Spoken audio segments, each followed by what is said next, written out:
ছোট থেকেই চিংড়ি মাছের উপর একটা আলাদাই আমার ভয় ছিল। যেমন চিংড়ি মাছ খেলে আমার অ্যালার্জি হয়ে যাবে, আর তার সাথে ছিল আমি জানতাম যে চিংড়ি মাছ নাকি জলের পোকা।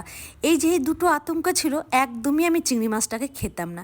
তবে যত বড় হয়েছি আর এখন সত্যি কথা বলতে চিংড়ি মাছটা এতটাই আমার প্রিয় হয়ে গেছে যে যে কোনো কিছুতে, এই যেমন সেদিন কচুর লতি পেলাম, সঙ্গে সঙ্গে ভাবলাম একটু চিংড়ি মাছ নিয়ে নিই। কচুর লতিতে কিন্তু চিংড়ি মাছ খেতে বেশ ভালো লাগে।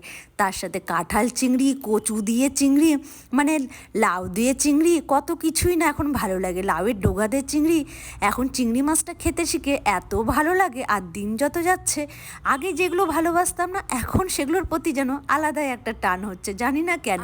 কচুর লতিটা যে চিংড়ি মাছটা এতটাই স্বাদ হয়েছিল, আমি যেন অর্ধেকের বেশি ভাত আমি এইটা দিয়ে খেয়ে নিয়েছি, কচুর লতি দিয়ে।